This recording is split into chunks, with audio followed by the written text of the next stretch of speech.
Voinko oikeasti puhua sujuvaa suomea 5 kuukaudessa? Monet ajattelevat nyt varmasti, ei se ole mahdollista. Mutta sanon teille, oikealla tekniikalla opitte hyvää suomea 5 kuukaudessa. Tässä podcastissa selitämme askel askeleelta, miten se onnistuu. Tervetuloa siis Suomi-podcastiimme, jossa opit suomea aidoilla keskusteluilla. Puhumme arjen aiheista, jotta voit kuunnella rennosti ja käyttää lauseita heti. Minä olen Mika. Ja minä olen Anna. Kiva, että olet taas mukana. Sanotaan se heti alussa selvästi. 5 kuukautta ei tee sinusta automaattisesti sujuvaa. Mutta mitä oikeastaan tarkoittaa puhua sujuvaa suomea? Monet kuulevat sanan sujuva ja ajattelevat heti täydellistä suomea. Mutta se ei aina pidä paikkaansa. Useimmat oppijat tekevät virheen ja vertaavat itseään äidinkielisiin. Juuri se luo paljon painetta. Aivan. Se on epärealistinen odotus. Tein alussa saman virheen. Ihanko totta? Kyllä. Ajattelin pitkään. Vasta kun sanon melkein kaiken oikein, saan puhua. Tiedän sen tunteen hyvin. Mutta ongelma on, jos ajattelee noin, ei puhu usein lainkaan. Ja jumittuu omiin ajatuksiin. Aivan. Monet sanovat, haluan puhua sujuvasti, mutta tarkoittavat oikeasti jotain muuta. Minulle sujuva tarkoittaa usein. En halua enää jumittua. En halua miettiä sanoja puhuessani. Niinpä. Se tarkoittaa myös, haluan pysyä keskustelussa. En halua etsiä jokaista sanaa päässäni. Enkä halua panikoida, kun sana puuttuu. Se on tärkeää. Sujuva puhe tarkoittaa usein, että löydän toisen tavan. Käytän helppoja sanoja tai selitän asiat toisin. Huomasin tämän varsinkin arjessa. Esimerkiksi kahvilassa tai kaupassa. Ei tarvitse puhua täydellisesti, vain ymmärrettävästi. Juuri niin. Kahvilassa kukaan ei puhu pitkiä, monimutkaisia lauseita. Sanot vain, saisinko kahvin? Se riittää. Jos olen hermostunut, voin puhua hitaammin. Se auttaa minua. Hengitän hetken ja puhun rauhassa. Hyvä strategia. Monet luulevat, että on pakko puhua nopeasti. Mutta hidas puhe on usein paljon selkeämpää. Olen myös huomannut, että äidinkieliset pitävät taukoja. He miettivät, he etsivät sanoja. Se on normaalia. Täysin totta. Myös äidinkieliset sanovat joskus tai niin. Sujuva ei ole täydellinen, vaan luonnollinen. Toinen esimerkki on työ. Ennen pelkäsin sanoa jotain väärää. Nyt sanon mieluummin yksinkertaisen lauseen. Esimerkiksi, en ymmärrä tätä vielä ihan täysin. Se on rehellinen ja selkeä. Ja keskustelu jatkuu. Ennen olisin ollut hiljaa ja toivonut, että se loppuu. Monet maahanmuuttajat puhuvat näin. He tekevät virheitä, mutta he puhuvat. Siksi he kuulostavat sujuvilta. Tunnen monia, jotka eivät puhu täydellisesti, mutta vaikuttavat varmoilta. He pysyvät rauhallisina. Rauha on iso osa sujuvaa puhetta. Kun olet rauhallinen, löydät helpommin sanoja. Olen oppinut antamaan itselleni aikaa. En sano kaikkea heti. Puhun lause lauseelta. Se on tärkeää. Sujuva tarkoittaa myös, rakennan lauseeni askel askeleelta. Siis en valmistele kaikkea päässäni. Aivan. Se vain stressaa. Parempi on aloittaa ja jatkaa. Ja jos jokin ei onnistu, se ei ole maailmanloppu. Nyt tiedämme, mitä sujuva puhuminen tarkoittaa. Ei täydellisyys, vaan keskustelussa pysyminen. Suuri kysymys on, miten sen saa arkeen. Minulle se oli pitkään tosi vaikeaa. Alussa minulla oli paljon motivaatiota, mutta se katosi nopeasti. Siitä meidän pitää puhua. Motivaatio tuntuu hyvältä, mutta se on epävarma. Siitä mä olen vähän eri mieltä. Motivaatio auttoi minua alussa aloittamaan. Se on totta. Motivaatio on hyvä alkuun. Mutta se ei kanna kuukausia. Kyllä, huomasin sen. 2 tai 3 viikon jälkeen arki tuli väliin. Työ, menot, väsymys. Ja silloin Suomen opiskelu jää usein ensimmäisenä pois. Aivan. Aiemmin asetin isot tavoitteet. Opiskella tunti joka päivä. Ja kuinka kauan se toimi? Rehellisesti sanottuna ei kauaa. Muutaman päivän jälkeen olin turhautunut. Se on klassinen ongelma. Isot tavoitteet vievät paljon energiaa. Sitten muutin jotakin. Sallin itselleni tehdä vähemmän. Se on tärkeä askel. Tunnin sijaan sanoin, 10 minuuttia riittää. Juuri niin. Pienet erät ovat realistisia. Mutta laitoin nuo 10 minuuttia tietoisesti kalenteriin. Eli tiettyyn aikaan. Kyllä. Minulle aamu toimi. Kahvin jälkeen. Ennen töitä. Kiinnostavaa. Minulla se oli pikemminkin illalla. Ihanko? Illalla olin usein liian väsynyt. Ymmärrän. Mutta minulla päivä oli silloin jo rauhallinen. Ei enää menoja. Se kertoo jotain tärkeää. Jokainen tarvitsee oman rutiinin. Aivan. Ei ole yhtä oikeaa aikaa. Tärkeää on vain, ettei päätä joka kerta uudelleen. Niin. Jos mietit joka päivää, opiskelenko tänään vai en, se on vaikeeta. Siksi yhdistin Suomen opiskelun arkeeni. Esimerkiksi. Kun kokkasin, kuuntelin podcasteja. Kun kävelin, mietin lauseita. Todella hyvä. Arki on paras oppipaikka. Se tuntui paremmalta kuin istua erikseen pöydän ääressä. Olen samaa mieltä. Opiskelu ei aina ole opiskelua. Mutta minulla oli myös päiviä, jolloin en tehnyt mitään. Ja se on ihan normaalia. Ennen tunsin siitä huonoa omaatuntoa. Entä nyt? Nyt sanon, okei, jatkan huomenna. Juuri se on rutiini. Ei täydellisyyttä, vaan palaaminen. Se vei paljon painetta pois. Paine on yksi suurimmista oppimisen tappajista. Kyllä. Kun pakotan itseni, opin huonommin. Siksi sanomme, säännöllisyys on tärkeämpää kuin motivaatio. Motivaatio käynnistää, rutiini vie eteenpäin. Hyvin sanottu. Ja rutiini voi olla hyvin pieni. 50 minuuttia päivässä riittää. Kun sen tekee kuukausia, huomaa eron. Aivan. Aivosi työskentelevät taustalla. Ja yhtäkkiä ymmärtää enemmän, vaikkei tiedä miksi. Se on rutiinin vaikutus. Siis mieluummin vähän, mutta usein. Niin. Säännöllisyys voittaa motivaation. Uskon, että monet kuulijat tunnistavat itsensä tästä. Toivon niin. Näin sujuva puhuminen on realistista. Ennen kuin jatkamme, haluamme ottaa teidät mukaan. Kyllä, juuri niin. Puhumme paljon rutiineista ja arjesta. Mutta teidän arkenne on varmasti hyvin erilainen.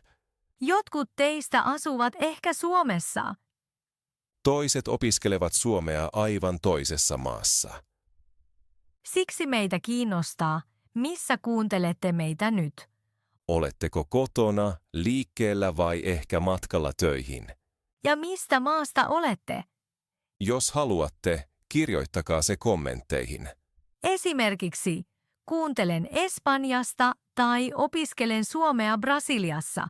Se auttaa meitä tutustumaan teihin paremmin. Ja se on myös hyvä pieni suomiharjoitus.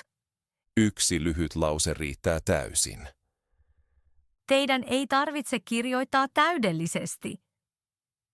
Pääasia, että käytätte suomea. Ja jos tämä jakso auttaa teitä tai jokin ajatus tuntuu tutulta, näyttäkää se tykkäyksellä. Silloin näemme, mitkä aiheet ovat teille todella tärkeitä. Ja tietysti iloitsemme, jos tilaatte podcastin. Silloin ette missaa yhtään uutta jaksoa. Nyt tulemme aiheeseen, jonka kaikki tuntevat. Kyllä, ihan kaikki. Puhumisen pelko. Monet oppijat sanovat, ymmärrän paljon, mutta en uskalla puhua. Hullua on, että tämä pelko ei liity itse suomen kieleen. Aivan. Se on päässä. Tiedän tunteen hyvin. Tiedät, mitä haluat sanoa, mutta jumitut. Sitten ajattelet, suomeni on huono. Kaikki kuulevat virheeni. Se ei yleensä pidä paikkaansa. Ei. Useimmiten olet paljon parempi kuin luulet. Sanon oppilailleni usein, kuulette virheenne paljon kovempaa kuin muut. Se on totta. Kuuntelija kuulee vain, ahaa, ymmärrän sinua. Tai hän yrittää puhua suomea, hyvä juttu. Aivan. Kukaan ei istu sisäinen punakynä kädessä. Paitsi ehkä sinä itse. Niin, olemme usein liian ankaria itsellemme. Tunnistatko tämän tunteen juhlissa? Minkä? Alussa puhuu tuskin lainkaan, miettii paljon. Sitten tulee ehkä juoma. Juuri niin, lasi, viiniä tai olut. Yhtäkkiä puhuu paljon vapaammin. Ei siksi, että suomi paranisi. Vaan siksi, että pelko pienenee. Ajattelee virheitä vähemmän, Juuri se kertoo tärkeästä asiasta. että ongelma ei ole kieli. Vaan pelko tehdä virheitä. Eikä siihen tarvita alkoholia. Ei. Tarvitaan harjoitusta ja pieniä onnistumisia. Esimerkiksi lyhyet lauseet. Tai helpot vastaukset. Sanon usein, puhu mieluummin yksinkertaisesti kuin olla hiljaa. Kyllä. Yksinkertainen lause on parempi kuin täydellinen lause päässä. Monet odottavat hetkeä, jolloin he tuntevat olevansa valmiita. Mutta hetki ei tule itsestään. Se tulee puhumalla. Aivan. Rohkeus tulee toiminnan jälkeen, ei ennen. Se on mun mielestäni tärkeä ajatus. Ja vielä. Virheet eivät ole merkki huonosta Suomesta. Vaan aidosta Suomesta. Juuri niin. Se, joka tekee virheitä, puhuu. Se, joka ei tee virheitä, ei usein puhu lainkaan. Ja kieli elää puhumisesta. Ei vaikenemisesta. Siksi vinkkimme, aloita pienesti. Yksi lause kahvilassa Yksi lause kaupassa. tai lyhyt kommentti kurssilla. Sen jälkeen huomaat usein, ei se ollutkaan paha. Joskus jopa aivan ok. Tai jopa hyvä. Ja tunne jää. Ja tekee seuraavasta askeleesta helpomman, Pelko ei katoa kerralla. mutta se pienenee joka kerta. Ja jonain päivänä huomaat, minä vain puhun. Ja se on iso askel kohti sujuvaa puhetta. Suomen oppiminen on oikeasti helpompaa kuin moni luulee. Se kuulostaa melkein liian hyvältä ollakseen totta. Niin, mutta tarkoitan sitä. Suomi koostuu lopulta palikoista. Sanoista, eikö niin? Juuri niin. Samat sanat yhdistyvät yhä uudestaan. Kielioppi vain liittää ne. Se tarkoittaa, ettei kieli ole taikuutta, vaan rakennussarja. Aivan. Ja tässä tulee paras niksini. Nyt olen utelias. Pidä aina mukana jotakin, mihin voit kirjoittaa sanoja. Aina? Kyllä. Kynä ja pieni vihko. Tai puhelin. Teenkin usein muistiinpanoja puhelimeen. Täydellistä. Sillä kieli tulee vastaan kaikkialla. Keskusteluissa, bussissa, kaupassa, sarjoissa. Juuri niin. Aina kun kuulet uuden sanan, sinulla on 2 vaihtoehtoa, Joko ohitat sen. tai keräät sen talteen. Kerääminen kuulostaa paremmalta. Ehdottomasti. Ajattele sanoja kuin pelikortteja, Kaikki eivät ole heti tärkeitä. mutta jotkut toistuvat aina. Ja juuri ne ovat arvokkaita. Aha. Kun kirjoitat ne ylös, tapahtuu jotain tärkeää. Tule tarkkaavaisemmaksi. Niin. Aivosi ajattelevat, hei, kiinnostavaa. Myöhemmin tunnistat sanan uudelleen. Toisessa keskustelussa, podcastissa tai tekstissä. Silloin se tuntuu yhtäkkiä tutulta. Näin kielikorva kasvaa. Monet luulevat, että pitää oppia 1000 sanaa kerralla. Se on virhe. Oikeasti riittävät harvat, mutta oikeat sanat. Ja löydät ne oikeasta elämästä. Ei vain sanalistoista.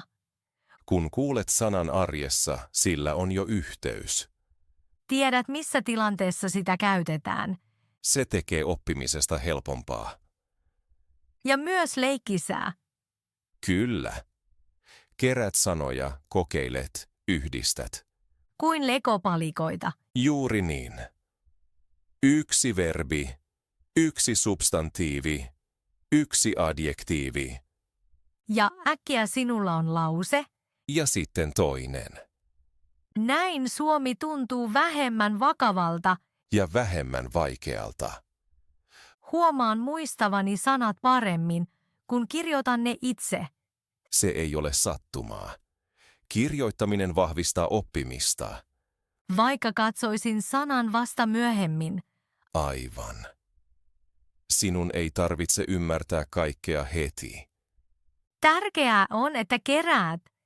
Ja pysyt uteliaana. Silloin suomi tuntuu enemmän peliltä. Eikä kokeelta. Se poistaa paljon painetta. Ja juuri se vie sinua eteenpäin nopeammin kuin uskot. Nyt tulee ajatus, joka yllättää monet. Oi, nyt olen utelias. Useimmat Suomen oppijat osaavat jo puhua.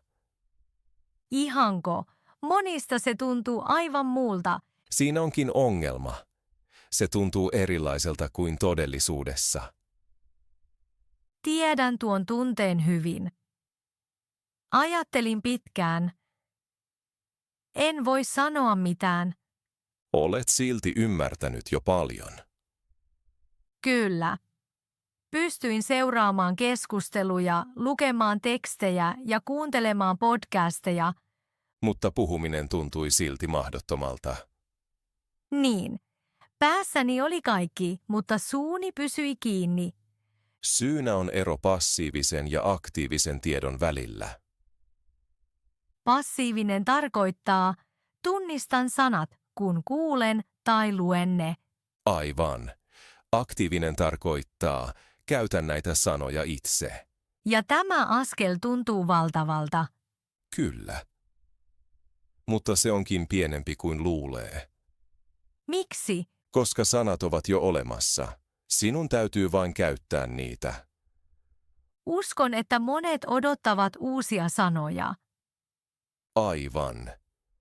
Monet ajattelevat, tarvitsen ensin enemmän sanastoa. Silti nykyinen riittää usein jo. Ehdottomasti.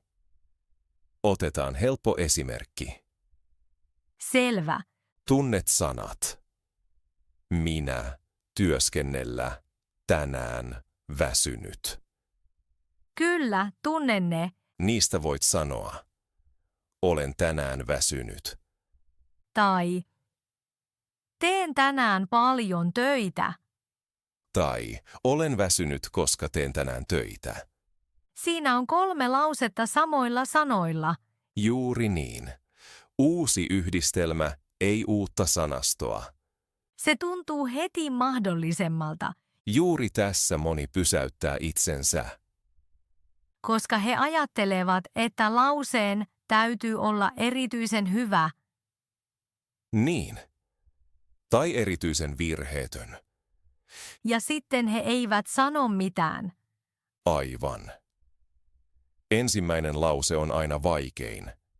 Tiedän sen. Ensimmäisen lauseen jälkeen on helpompaa. Koska pelko pienenee silloin. Ja huomaa, maailma ei kaadu. Aivan. Kukaan ei naura. Kukaan ei korjaa jokaista virhettä. Useimmiten ihmiset ovat vain iloisia, että puhut. Kyllä. Viestintä toimii myös yksinkertaisilla lauseilla. Huomasin joskus. Kun puhun, opin nopeammin. Se on tärkeä kohta. Puhuminen aktivoi tietosi. Passiivinen tieto muuttuu aktiiviseksi. Aivan. Ja joka kerta siitä tulee hieman helpompaa. Vaikka se takeltelee. Juuri silloin. Takeltelu kuuluu asiaan. Eli tavoite ei ole puhua täydellisesti, Ei. Tavoite on käyttää sanoja. vaikka ne olisivat vielä epävarmat. Juuri niin. Kieli syntyy tekemällä, ei odottamalla, Silloin en oikeastaan tarvitse uutta kurssia. vaan rohkeutta sanoa ensimmäinen lause. Se on vahva oivallus. Juuri tämän haluamme antaa teille mukaan. Osaatte jo enemmän kuin luulette. Teidän täytyy vain sallia itsenne käyttää sitä. Ja sitten Suomi helpottuu askel askeleelta. Ei yhdessä yössä, mutta varmasti jokaisen lauseen myötä. Pysähdytään hetkeksi ja katsotaan taakse. Tänään puhuimme monesta asiasta. Sanojen keräämisestä, rohkeudesta, helpoista lauseista, rutiinista. Ehkä mietit nyt. Mitä tämä tarkoittaa minulle 5 kuukauden kuluttua? 5 kuukautta kuulostaa monille joko hyvin lyhyeltä ajalta tai valtavalta urakalta. Todellisuudessa 5 kuukautta on realistinen aika, jos tietää mikä on tärkeää. Ensimmäinen asia. 5 kuukaudessa ei ole tarkoitus puhua täydellisesti. Tarkoitus on tulla varmaksi. Noin kuukauden jälkeen tapahtuu useimmille jotain tärkeää.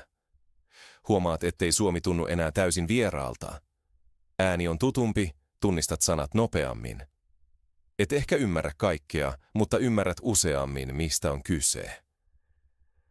Tämä on iso askel, vaikka se tuntuu pieneltä. Noin 3 kuukauden jälkeen käyttäytymisesi usein muuttuu. Ajattelet vähemmän ennen kuin puhut. Uskallat sanoa lauseen nopeammin. Ehkä se on vielä yksinkertainen. Ei täydellinen, mutta et jää jumiin. Keskustelut tuntuvat vähemmän uhkaavilta. Huomaat, voin reagoida, en ole enää täysin lukossa. 5 kuukaudessa et ehkä ole vielä sujuva perinteisessä mielessä. Mutta olet toimintakykyinen. Voit puhua arjessa. Voit tilata kahvilassa, vastata töissä, jutella small talkia. Pysyt keskustelussa myös silloin, kun sana puuttuu. Juuri tämä on monille todellinen tavoite, vaikka he kutsuvat sitä alussa toisin. Miten siihen pääsee? Ei lahjalla, ei täydellisellä motivaatiolla, vaan jatkamalla. Pienten rutiinien kautta 50 minuuttia suomea päivässä voi tehdä enemmän kuin tunti kerran viikossa. Kuuntele suomea. Kirjaa sanoja. Sano lause ääneen. Yhä uudelleen. Arjenne ei ole este, vaan suurin apu. Kävellessä, kokatessa, odottaessa. Sinun ei tarvitse muuttaa elämääsi oppiaksesi suomea. Sinun täytyy vain päästää suomi elämääsi. Minusta tärkeää on, voi lopettaa vertailun. Ei äidinkielisiin, ei muihin oppijoihin. Jokainen polku näyttää erilaiselta. Kun tekee säännöllisesti jotain, huomaa lopulta, edistyn, vaikka se ei tunnu siltä joka päivä. Aivan. Oppiminen ei ole suora tie. On hyviä päiviä ja raskaita päiviä. Tärkeää ei ole, että jokainen päivä on hyvä. Tärkeää on, että jatkat. Myös päivinä, jolloin olet väsynyt tai ei huvita. Siksi toistamme tietoisesti. Jatkuvuus voittaa lahjakkuuden. Pisimmälle eivät pääse parhaat, vaan ne, jotka pysyvät rauhallisina, hyväksyvät virheet ja jatkavat. Ja tässä olette nyt. Olette jo aloittaneet. Kuuntelette, mietitte mukana. Kokeilette asioita. Tämä ei ole enää alku, tämä on jo matka. Jos olet kuunnellut tänne asti, olet ottanut tärkeän askeleen. Olet käyttänyt aikaa kuunnella suomea ja ajatella mukana. Se lasketaan. Ehkä olet huomannut, ettei suomen opiskelu olekaan niin vaikeata kuin usein näyttää. Joskus riittää, että napaat yhden ajatuksen tai kokeilet pientä vinkkiä. Juuri niin. Nyt meitä kiinnostaa jotain. Mikä oli teille tänään uutta? Tuliko hetki, jolloin ajattelit, näin voi nähdä asian. Tai vinkki, jonka haluat testata? Jos haluat, kirjoita se kommentteihin. Yksi lyhyt lause riittää. Esimerkiksi, haluan puhua enemmän. Tai haluan kerätä sanoja. Se on meille palaute ja teille harjoitus. Jos tämä jakso auttoi sinua, ilahdumme tykkäyksestä. Näin näemme, mitkä aiheet auttavat teitä oikeasti. Kun tilaat podcastin, olet mukana seuraavissa jaksoissa. Puhumme jatkossa oikeasta Suomesta, arjesta, askel askeleelta. Ilman painetta ja ilman täydellisyyttä. Kiitos, että olitte tänään mukana. Kuulemme toisemme seuraavassa jaksossa. Siihen asti pysykää mukana. Ja uskaltakaa käyttää suomea. Nähdään pian.